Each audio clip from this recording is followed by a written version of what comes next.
Texas is favored by 3.5 points versus Georgia. The over-under for this game is 56. Let's jump into the Georgia Bulldogs stats here. 30.6 points per game on offense. That is 40th in the country. 6.5 yards per play on offense. That is 21st.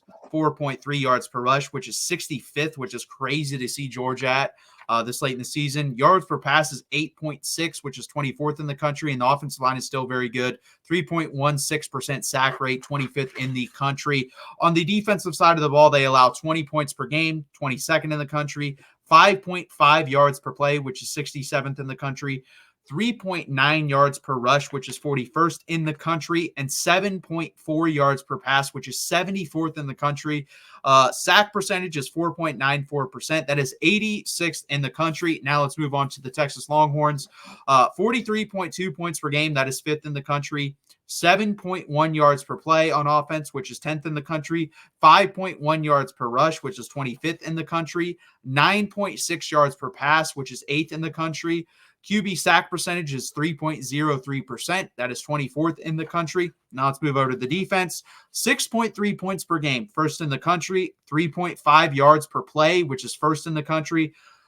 3 yards per rush, which is 10th in the country. 4.6 yards per pass, which is first in the country. And 9.34% sack rate, which is 13th in the country. And I did want to hit on one thing because I brought this up as a big point of emphasis in my preview for the Texas game over on the Texas channel. Georgia's only rushing the ball on 43.95% of their snaps, and they're passing on 56.05% on their snaps. I'm going to talk about that a lot, but Tyler, I'll let you hit this first. Yeah, and that's Georgia's game plan for you. I know I'm not – listen, I prefer Georgia to run the football a little bit more, but they actually have kind of been struggling. And this dates back to even last year with Georgia's rush game. It just hasn't really been that effective in some of these bigger games. Now, let's touch upon Georgia's defense real quick. Georgia's defense isn't elite. It's not up to Kirby Smart's standards, but it's still a good defense if we're being honest here. I know people say, oh, get upset because Georgia gave up 31 points to Mississippi State, which is inexcusable. But for the season, Georgia's given up, 17.17 points per game. Gave up 3 points against Clemson, who looks like they have an elite offense. Again, play calling with Dabo Swinney in that game was head-scratching. Didn't make sense to me, but Georgia's defense, in exception for 2 games, has been good, but not up to Kirby Smart's standards. And, us Georgia fans, we're spoiled with how well our team has been, especially defensively, top 5 almost every single season under Kirby Smart since 2017. But some issues, and the first issue is I'm not too much of a fan of Glenn Schumann's defensive scheme. We've missed tackles. That's inexcusable for Georgia football as well. But we've missed so much on the edge, and we've given up so many gaps in the rush game on the outside, which doesn't make too much sense because Georgia is elite at stopping the run, or used to be elite at stopping the run. And you can start and point at your defensive line. Well, our defensive line, I will say, is getting better. It was kind of an interesting issue, as I was kind of worried about our interior defensive line. Nasir Stackhouse, he's been okay, I guess, but I really wanted to see more from Jordan Hall, who is a sophomore 5-star recruit. I think he is the most talented and has the most potential on the interior defensive line for the Georgia Bulldogs. He was a 5-star for a reason. Get him out there. We have yet to see him, but Warren Brinson has been stepping up, I will say. On the outside, Tyron Ingram-Dawkins has probably been Georgia's best sacker. And I believe he has 4 on the year. That's not great. Georgia doesn't get to the quarterback very much. They're going to have to get to the quarterback against Quinn Ewers if they want to win this game. And Georgia's secondary has just been a joke. It is not good at all, especially over the past 3 weeks. We let Peyton Throne look like prime time. I don't know. I mean, he had one of his best games against us. That was pretty pathetic, in my opinion. And with our cornerbacks specifically, they've been a giant letdown. And this was supposed to be an elite, talented Georgia cornerback room. And Daniel Harris has been a giant letdown. Everett has been okay. They had some blown coverages against Mississippi State, but he's been okay. Humphreys hasn't been good. I kind of want to see more from Ellis Robinson. He was a 5-star recruit for a reason as well. He is a true freshman, but he has the most raw potential in that cornerback room. Dan Jackson and Malachi Starks are both pretty good as well. Dan Jackson has been stepping up, and Malachi Starks has the elite talent. He's missed some tackles as well against Alabama, but I'm pretty sure he's cleaned that up. Georgia and Texas are both going to score upon each other. I know Texas's defense is top 5 defensively, I think, in scoring and in, I believe, you're top 5 in rushing yards allowed too. Both these teams are going to score. I was looking through the chat and it said 27-13, 27-10. I think both these teams are going to score in the 30s. And I think it's going to be similar to that Alabama game in which both these teams, I think Texas is going to jump out on Georgia by a couple scores early on, but Georgia's going to have to fight back, and it's going to be a pretty good back and forth game. You touch upon Dylan Bell. I guess he's been stepping up, but really, who is that premier first option for Carson Beck? We really don't have one. That's just the honest opinion. Arian Smith has too many drops. Arian Smith has 430 yards on the season. This guy could have 700 yards on the year if he caught every pass, or every pass that's hit him in the hands like this in the breadbasket. This Arian Smith has had so many drops this season. He might lead the SEC in drops. Look, Georgia's going to have to play. Carson Beck's going to have to not turn the ball over. He's had some issues over the past few weeks with interceptions, which has been crazy. Carson Beck's not a turnover machine, or hasn't really been that since he was a freshman. But in the end, it's hard for me to pick Georgia here. This is a Texas primetime game. They've looked like the best team in college football. Texas has their best, I think, DB out, Derek Williams, or he's one of your better DBs. I get that. But yeah, for me, it's hard for me to pick my team here because I saw this Georgia defense against Alabama got tore up. What do I think Quinn? What do I really think Quinn's going to do? I think he's going to sit back in the pocket all day, all night, and pick apart Georgia's defense. I hope I'm wrong, but Georgia's pressures and sacks just hasn't been there this year. 11 total sacks in 6 games. Are we serious? That's absolutely horrible. I'm sorry. That's just pretty bad. You're going to have to force Quinn Ewers to turn the ball over. The good thing is he's not a skilled runner, which is the difference between him and Jalen Milroe, but he's got a way better arm talent. I like Texas in this game, to be honest with you. I'm going to take Texas at home 38-31 over my Georgia Bulldogs. So I would actually take Texas in the points there. Okay. Yeah, I just looking at that, I think Georgia's kind of gotten away from their identity, and I agree with you. They're not as good up front to where they can just pound it down your throat. But I will say, I still think the weakness of this Texas team is up the middle at their defensive tackles. The problem is, I don't really see anyone on the schedule that has the offensive line nor the running back to exploit that. I honestly don't see anyone really in college football because Ohio State has a really good running backs, but they don't have the offensive line to line up and just pound you, and they don't want to do that anyways. So Georgia, if I'm Georgia, that is why I would try to do that. I don't think they're going to. That would be a complete 180 from what they've been doing this year. I don't see Mike Bobo doing that.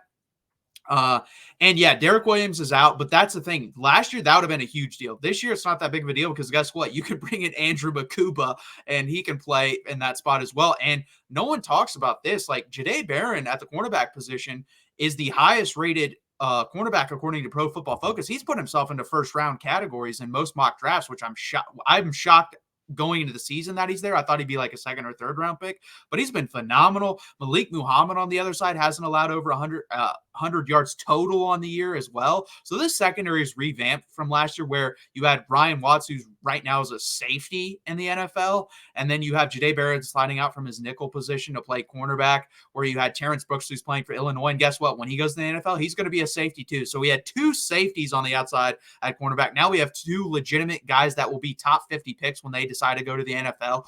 And then off the edge, I mean, we just saw what Anthony Hill did versus Oklahoma with 2 sacks, 11 tackles, 3.5 tackles for loss. He was all over the place with Colin Simmons in there as well, playing very well for a freshman. I think he has 4 sacks as a freshman. He has a chance to tie or break the Texas record of, I believe it's 9. So he's got a chance for that. This defense is good. this game will prove to me how good they are. Do I think Georgia's elite offensively? No, but they're definitely good offensively for sure. And Carson Beck's going to have his chances downfield to make plays. And will Texas be able to stop him? We will see. I need Quinn Ewers to not be rusty because he was clearly rusty versus Oklahoma. That throw over the middle where he overthrew Matthew Golden, Quinn Ewers never overthrows people down the middle of the field. Never. He has not done it all the way back since his freshman year. He's been elite down the middle of the field, and that was one of his only overthrows I've ever seen him make. So if that continues to go in that way, that is concern for me. Also, his footwork was back to last year. It was atrocious in the pocket versus Oklahoma. I'm hoping, again, that was a rust thing. Hadn't been playing in a month, and I think anyone's shocked that he kind of played bad to start off that game.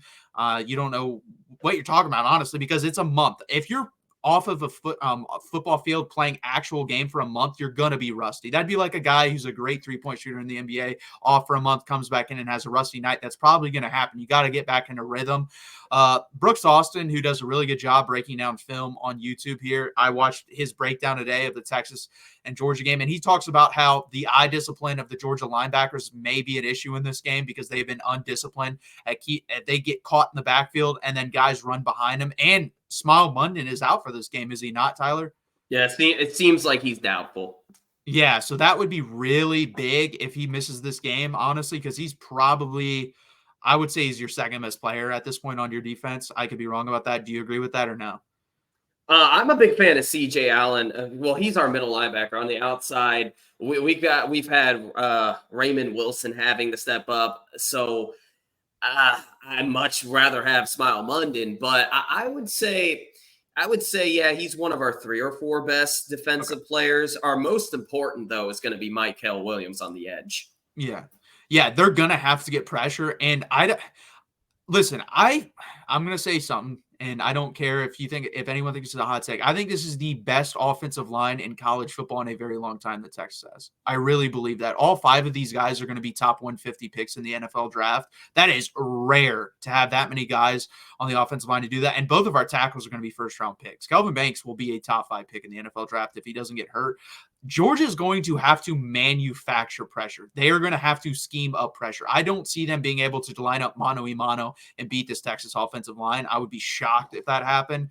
I think if Quinn Ewers just gets a little bit better from Oklahoma, doesn't make the turnover that he did earlier in the game, and Texas does what I think they're capable of doing, I think Texas wins this game 34-24. That's what I'm going to have it. I think it is a ball game for most of the game, but I think Texas does pull away late because I think they have slightly better depth than Georgia, which is crazy that I'm even saying that because I did not think going into this year I'd be able to say that, but I do think Texas covers the spread. I think they win 34-24. I think it's a good game for most of the game. I think Texas pulls away late, and I guess I would be taking the over on that as well.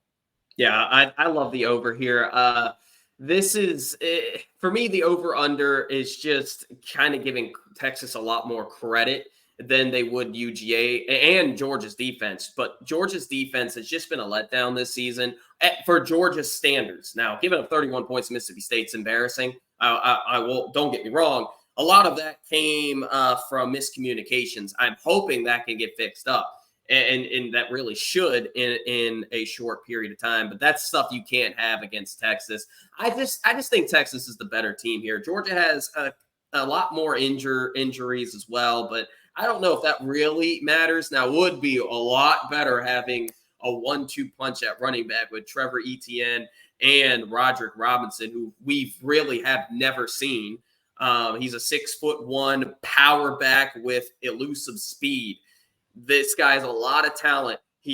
I've never heard this in my life, and I hope someone can correct me if I'm wrong. I have never heard of a player being out for the season with turf toe. And I get it. He had surgery as well. But I thought it was only supposed to be a week-to-week thing. Okay, it's literally week 8, and he's not going to come back anytime soon, which sucks because I love Roderick Robinson, and he was a huge get for UGA. He's a big power back, and as well as he has speed. But yeah, and then obviously without Tate and Ratledge as well. Yeah, huge loss. Georgia's best offensive lineman. So, and then Smile Munden out, and some other players on the defensive line could be out. It's just Georgia's always banged up, but this is who Georgia is. It's always the next man up mentality. I still think it's going to be a pretty good game, but I'm just worried that Georgia does what they did against Alabama, really, and gets down by too much. You can't go down 28-0 to Texas, or this game will be completely over. Georgia will not make a comeback. If Georgia goes down 28-0 to Texas, the final is going to be 45-21 or 42-28. The game will just be pretty much over. But again, this is going to be a real fun game, a fun matchup. I just hope Georgia's defense is able to step it up, because I'm fairly confident Georgia's going to score in the 30s on Texas. I think both teams are going to score 30s. But like you said, if Quinn Ewers can shake off the rust, which I've seen Quinn Ewers in these big game and big moments, he always steps up. I mean, I can't even remember a time in which he hasn't. Maybe back in 2022. But again, he was injured actually for most of that season, right? Yeah, he had a broken thumb. Yeah. So, and that came against Alabama. Early in that Alabama game, he showed the flashes. So big game Quinn always shows up. Can Georgia match the blow for blow? And I actually am going to say no. That's why I'm taking Texas. I know I'm a Georgia fan, and other Georgia fans will get upset for me for saying that. But I'm being dead serious, unbiased here. I think Texas will win this game. Yeah, I think it's going to be interesting, because this is definitely the most explosive athletes we faced on the outside of wide receiver. Like, do I think they're 2019 LSU? Obviously not, but they're worlds better than Oklahoma and Michigan on the outside. So it's going to be, I think it may take a drive for Texas just to get used to that speed and athleticism on the outside, but I think they'll be fine after that. I mean, they see it every day at practice. I'm hoping Isaiah Vaughn will give it a go. I think he will. Everything that I've heard says it's like a grade 1 ankle sprain, which if anyone's ever had that, it feels bad for a couple days, but after that, you should be able to go if you tape it up. So he'll play. Gunnar Helm is someone that I think is going to have a pretty big game versus Georgia. We'll see if CJ Allen gets that assignment or who does get that assignment, but he can definitely have a big game. Maybe we'll see Malachi Starks one-on-one with him at certain points in the game, but it's going to be a fun game. I think Austin is the place to be this week. And I mean, you have F1, you have the Eminem concert, you have the Sting concert, you have this game. Texas is going to have 70 plus 4- and 5-star recruits from 2025 to 2028 in attendance for this game. So this is a hell of a game. It's going to be a lot of fun. Yeah, and this is a game you don't want to lose either side, because this game right here, pretty much, I think, especially for Texas, if Texas win this game, they are 1,000% a lock. But I think the winner of this game is 100% or at least 85% locked in. They put themselves in a good situation. And really for Georgia, we really can't lose this game, because we've already lost to Alabama. I get it was a road game, but we kind of got destroyed in that game. And I know a lot of people were saying, well, it was a fluke, but I don't think it was a fluke. Alabama just owns Georgia. That's just the bottom line.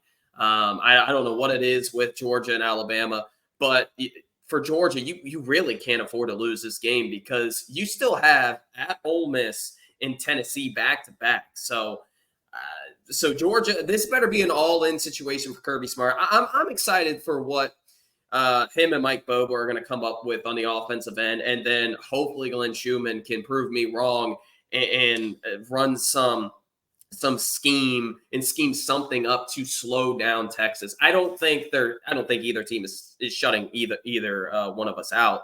But I'm hoping Georgia is able to run the ball and tries to run the ball. And Georgia starts out hot. That's pretty much for me. That's the only way Georgia can win this game, is if they get up early.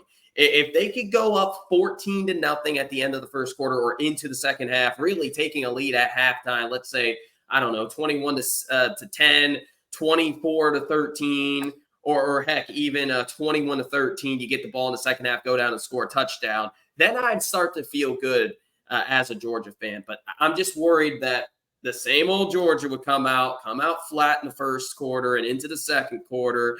And, oh, by the way, you're down 21-3 with the ball. You need to go down and get a TD. Oh, nope, you're going to get a field goal, down 21-6 at half. That's what I'm kind of worried about for UGA, but I still think it's going to be a good game.